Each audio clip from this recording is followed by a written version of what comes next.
तुलसी को जल क्यों चढ़ाना चाहिए? तुलसी जलदान का क्या है महत्व? आइए जानते हैं। तुलसी श्री कृष्ण की प्रेयसी हैं। उनकी कृपा के फल से ही हम भगवान श्री कृष्ण की सेवा का अवसर प्राप्त कर सकते हैं।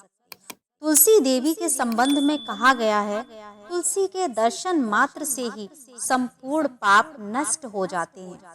जलदान करने से यम भय दूर हो जाता है।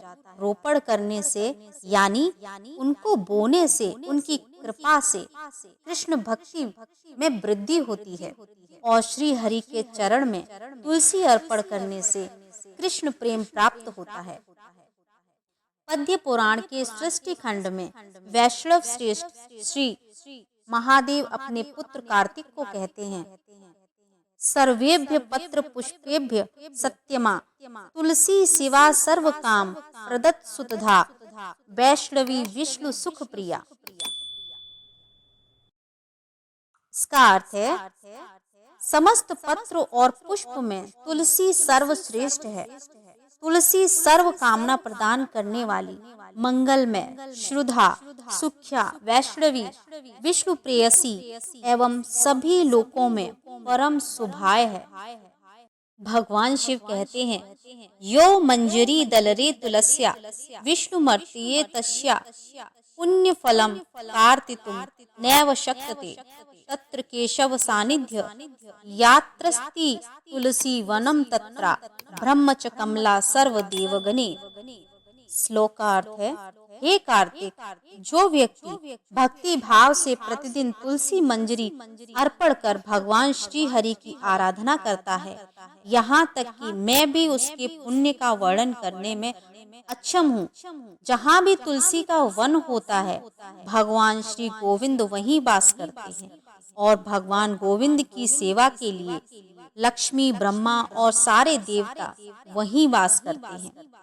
मूलतः भगवान श्री कृष्ण ने जगत में वध जीव गणों को उनकी सेवा करने का शुभ अवसर प्रदान करने के लिए भगवान श्री कृष्ण ही तुलसी रूप में आविर्भूत हुए हैं एवं उन्होंने तुलसी पौधे को सर्वाधिक प्रिय के रूप में स्वीकार किया है। पाताल खंड में यमराज ब्राह्मण को तुलसी की महिमा का वर्णन करते हैं।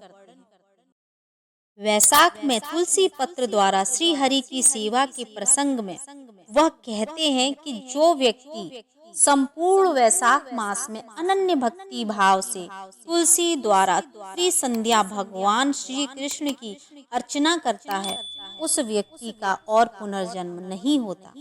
तुलसी देवी की अनंत महिमा अनंत शास्त्रों में वर्णित है, लेकिन यह महिमा असीमित है, अनंत है।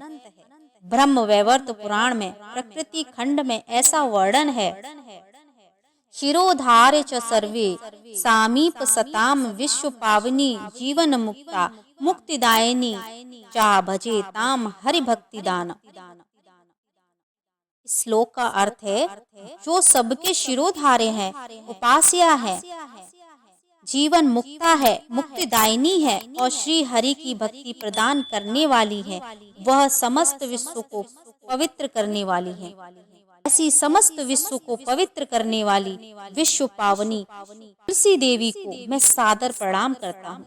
समस्त वैदिक शास्त्रों के संकलन करने वाले तथा संपादक श्री व्यास देव तुलसी की महिमा करते हुए पद्य पुराण के सृष्टि खंड में कहते हैं, पूजन कीर्तने ध्याने परोपने धारने कलो तुलसी ध्यते पापम स्वर्ग मोक्ष दादाति उपदेशम दृश्य दृश्यास्यम आचरते पुनः स याति परम अनुस्थनाम माधवसे के कनम। श्लोक का अर्थ है, तुलसी देवी की पूजा, कीर्तन, ध्यान, रोपण और धारण पाप को नाश करने वाला होता है और इससे परम गति प्राप्त होती है। जो व्यक्ति किसी अन्य को तुलसी द्वारा भगवान श्री हरि की अर्चना करने का उपदेश देता है और स्वयं भी अर्चना करता है, वही श्री माधव के धाम में गमन करता है। केवल तुलसी देवी के नाम उच्चारण मात्र से ही श्री हरि प्रसन्न हो जाते हैं और इसके परिणाम स्वरूप पाप समूह नष्ट हो जाता है और अक्षय पुण्य प्राप्त होता है। पद्म पुराण के ब्रह्मखंड में कहा गया है, गंगा ताम सरिता श्रेष्ठः विष्णु ब्रह्मा महेश्वराः देवः तीर्थ पुष्कराः तेस्थ्यम तुलसी दले। इस श्लोक का अर्थ है, गंगा आदि समस्त पवित्र नदी एवं ब्रह्मा विष्णु महेश्वर पुष्कर आदि समस्त तीर्थ सर्वथा तुलसी दल में विराजमान रहते हैं। ब्रह्म वैवर्त पुराण में बताया गया है कि समस्त पृथ्वी के 3.5 करोड़ तीर्थ हैं। वह तुलसी उद्यान के मूल में तीर्थ निवास करते हैं। तुलसी देवी की कृपा से भक्त वृंद कृष्ण भक्ति प्राप्त करते हैं और वृंदावन वास की योग्यता अर्जित करते हैं। वृंदा देवी तुलसी देवी समस्त विश्व को पावन करने में सक्षम है और सबके द्वारा ही पूज्य हैं। समस्त पुष्पों के मध्य वो सर्वश्रेष्ठ हैं और श्री हरि सारे देवता ब्राह्मण और वैष्णव गण के आनंद का वर्धन करने वाली है। वे अतुलनीय और श्री कृष्ण की जीवन स्वरूपिणी हैं। जो नित्य तुलसी सेवा करते हैं वह समस्त क्लेश से मुक्त होकर अभीष्ट सिद्धि प्राप्त करते हैं। अतः श्री हरि की अत्यंत प्रिय तुलसी को जल दान अवश्य करना चाहिए। इसके अतिरिक्त इस समय भगवान से अभिन्न प्रकाश श्री शालिग्राम शिला को भी जलदान की व्यवस्था की जाती है। शास्त्रों में तुलसी देवी को जलदान करने पर तुलसी के मूल में जो जल बच जाता है उसका भी विशेष महत्व वर्णित किया गया है। इस विषय में एक कहानी बताई गई है। एक समय एक वैष्णव तुलसी देवी को जल प्रदान कर और परिक्रमा करके घर वापस जा रहे थे कि कुछ समय पश्चात एक भूखा कुत्ता वहां आकर तुलसी देवी के मूल में पड़ा हुआ जल था उसको पीने लगा। लेकिन तभी वहां एक बाघ आया और उसको कहने लगा, दुष्ट कुकर, तुम क्यों मेरे घर में खाना चोरी करने आए हो? और चोरी भी करना ठीक है, लेकिन मिट्टी का बर्तन क्यों तोड़ कर आए हो? तुम्हारे लिए उचित दंड केवल मृत्यु दंड है। इसके उपरांत बाघ उस कुत्ते को वहीं मार देता है और तभी यमदूत के गण उस कुत्ते को लेने आते हैं। लेकिन उसी समय विष्णु दूत गण वहां आते हैं और उनको रोकते हैं।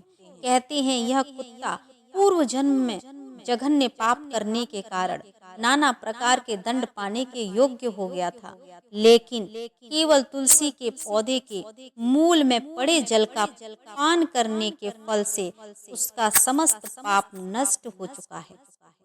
और तो और वह विष्णु गमन करने की योग्यता अर्जित कर चुका है।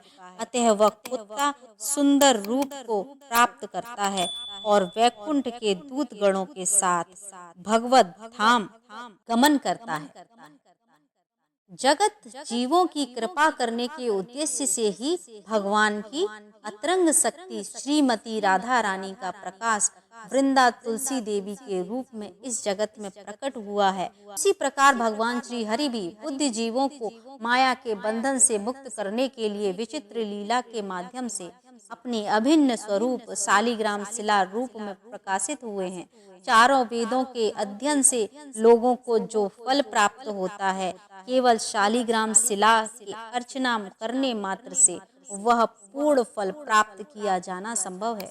जो शालिग्राम शिला के स्नान जल, चरणामृत आदि को नित्य पान करते हैं वह महापवित्र होते हैं एवं जीवन के अंत में भगवत धाम गमन करते हैं। जय हो तुलसी मैया की।